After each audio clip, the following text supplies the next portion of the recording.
며칠 전 영상 하나가 리플 홀더들 사이에 쫙 퍼졌습니다. 리플 부사장이 중앙은행들이 XRP를 쓴다고 말했다는 거예요. 그러자 누군가 XRP가 $10,000까지 간다는 말까지 붙였고 기대감이 폭발했죠. 리플 홀더, 여러분 가슴 뛰는 소식이죠. 그런데 그 부사장이 실제로 한 말은 조금 달랐습니다. 오늘은 그 영상에서 진짜 나온 말이 뭔지, 그리고 그게 왜 $10,000설보다 더 중요한지를 끝까지 짚어드릴게요. 이런 뉴스가 뜨면 마음이 앞서기 마련이에요. 드디어 XRP가 진짜 돈으로 쓰이는구나. 이번엔 다르겠지. 충분히 그럴 수 있어요. 그런데 바로 이 지점에서 딱 하나만 확인하고 가야 합니다. 부사장이 말한 XRP를 쓴다가 우리가 거래소에서 사고 파는 그 XRP를 직접 쓴다는 뜻인지 아니면 다른 의미인지 이 한 끗 차이가 $10,000설의 진위를 가릅니다. 그래서 오늘은 부사장 발언을 한 문장씩 그대로 뜯어보고 진짜 그림이 뭔지 차근차근 따라가 보겠습니다. 숫자 하나로 시작할게요. 20곳이 넘습니다. 지금 전 세계에서 리플 기술로 자국 디지털 화폐를 시험하고 있는 중앙은행 수예요. 부탄, 팔라우 같은 나라는 이미 실제 돈으로 굴리는 단계까지 갔고요. 한 나라의 돈을 짓는 일에 그것도 20곳 넘는 중앙은행이 리플 기술을 골랐다는 거예요. 이건 광고나 마케팅으로 되는 일이 아니에요. 중앙은행은 검증 안 된 기술엔 절대 자기 나라 돈을 맡기지 않거든요.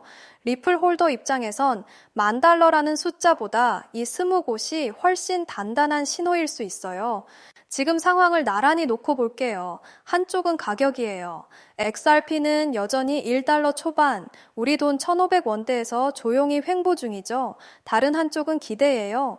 부사장 영상 하나에 $10,000 같은 말이 붙으면서 커뮤니티가 들썩였어요. 조용한 가격과 들끓는 기대.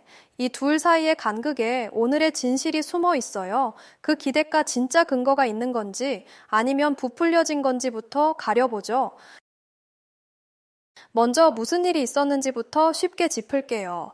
한 유명 분석가가 부사장 인터뷰 영상을 자기 계정에 올리면서 중앙은행들이 돈을 옮길 때 XRP를 매개로 쓸 거라고 사실상 확인했다고 적었어요.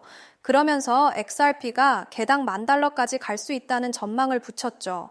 이 글이 순식간에 퍼졌어요. 리플을 응원하는 사람들 사이에서 드디어 올 게 왔다는 분위기가 만들어졌고요. 그럴만해요. 중앙은행이 우리가 가진 XRP를 직접 쓴다면 전 세계 나라들이 XRP를 사들여야 하니 수요가 폭발할 테니까요. 문제는 부사장이 정말 그렇게 말했느냐는 거예요. 부사장이 실제로 한 말을 그대로 옮겨볼게요. 질문은 각국 디지털 화폐가 공개된 블록체인과 연결되느냐, 따로 도느냐였어요. 답은 이랬습니다. 리플 기술은 공개 블록체인 기술을 바탕으로 하되 그 위에 따로 지은 프라이빗 블록체인으로 굴러간다. 쉽게 말하면 기술의 뼈대는 리플 것을 쓰지만 그 망은 중앙은행만 들어올 수 있는 닫힌 망이라는 뜻이에요. 여기서 핵심은 중앙은행이 쓰는 건 XRP 토큰이 아니라 그 기술로 만든 별도의 화폐라는 점이에요. $10,000설의 출발점이 살짝 어긋나 있는 거죠. 이 차이를 그림으로 분명히 해둘게요. 왼쪽은 우리가 아는 공개 XRP 원장이에요. 누구나 쓰고 그 위에서 XRP 토큰이 거래되죠. 오른쪽은 중앙은행용 프라이빗 원장이에요. 같은 리플 기술로 지었지만 닫혀 있고 여기선 XRP 토큰을 쓰지 않아요. 각 나라의 디지털 화폐만 돌죠. 그러니까 중앙은행이 XRP를 쓴다는 말은 정확히는 XRP를 만든 기술을 쓴다는 뜻이에요. 토큰이 아니라 기술. 이 한 단어 차이를 짚고 가야 나머지가 다 보여요. 여기서 김이 좀 빠지실 수 있어요. 뭐야, 그럼 내가 가진 XRP는 안 쓰는 거잖아. $10,000는 무슨 $10,000야. 충분히 그렇게 느끼실 수 있고 그 실망도 정당해요. 맞아요. 중앙은행 디지털 화폐가 늘어난다고 해서 그게 곧바로 XRP 토큰을 사야 할 이유가 되진 않아요. 그건 솔직하게 인정하고 가야 합니다. 그런데 여기서 한 겹만 더 들어가면 토큰 수요보다 더 큰 그림이 보여요. 그게 뭔지 지금부터 볼게요. 한 겹 더 들어가 볼게요. 생각해 보세요. 한 나라가 자기 돈을 디지털로 새로 짓는데 그 뼈대 기술로 리플 것을 골랐어요. 부탄은 이미 디지털 화폐를 리플 기술로 굴리고 있고 팔라우도 실제로 돌리고 있어요. 이게 왜 큰일이냐면 한 나라의 화폐 시스템은 한번 깔면 수십 년 가요. 쉽게 갈아치우지 못해요. 그 자리에 리플 기술이 들어간 거예요. 토큰을 당장 사주는 건 아니지만 그 나라 금융의 가장 깊은 바닥에 리플이 들어앉은 거죠. 한번 들어가면 정권이 바뀌어도 쉽게 갈아치우지 못하는 자리고요. 이건 가격 한번 튀는 것과는 비교가 안 되는 훨씬 오래가는 자리예요. 왜 중앙은행들이 하필 리플 기술을 고를까요? 부사장 설명이 그 답이에요. 리플의 공개 원장은 이미 수십억 건의 거래를 탈 없이 처리하면서 안정성과 확장성을 증명했거든요. 검증이 끝난 인프라라는 거죠. 거기에 각 나라가 원하는 통제권과 개인정보 보호까지 맞춤으로 얹어줘요. 공개 기술의 검증된 성능은 그대로 가져오면서 국가가 원하는 통제권은 따로 쥐어주는 거죠. 중앙은행 입장에선 안 고를 이유가 없어요. 한번 이렇게 표준으로 자리 잡으면 뒤따라오는 경쟁자가 비집고 들어오기 어려워요. 이게 토큰 가격에는 안 찍히지만 진짜 단단한 해자예요. 리플 여기까지 온 길을 시간순으로 모아볼게요. 2023년 중앙은행 전용 플랫폼을 처음 내놨어요. 그 뒤로 부탄, 팔라우 같은 나라에서 실제 디지털 화폐를 굴리기 시작했고요. 지금은 유럽을 포함해 20곳 넘는 중앙은행과 프로젝트를 이어가고 있어요. 한 번도 뒤로 간 적 없이 계속 늘었어요. 가격이 조용한 그 몇 년 동안 리플은 국가 화폐 시장이라는 가장 어려운 문을 하나씩 열어온 거예요. 숫자 하나로 그 신뢰를 보여드릴게요. 6만 1000배. 리플 원장의 합의 방식이 비트코인 같은 작업 증명 방식보다 에너지 효율이 6만 1000배 높다고 부사장이 설명했어요. 게다가 이 원장은 지금까지 수십억 건의 거래를 단 한 번에 멈춤 없이 처리해 왔어요. 은행 전산망이 단 몇 분만 멈춰도 나라가 휘청이는데 한 나라에 돈을 맡기려면 바로 이런 검증된 안정성이 꼭 필요하거든요. 중앙은행이 리플을 고른 건 분위기가 아니라 이 숫자들 때문이에요. 믿을 수 있다는 게 증명된 기술이라는 거죠. 이제 처음 질문으로 돌아가요. 부사장 말은 XRP만 달러의 신호였을까요? 토큰만 놓고 보면 아니에요. 중앙은행은 우리가 가진 XRP를 직접 사주지 않아요. $10,000는 희망이 만든 숫제 가까워요.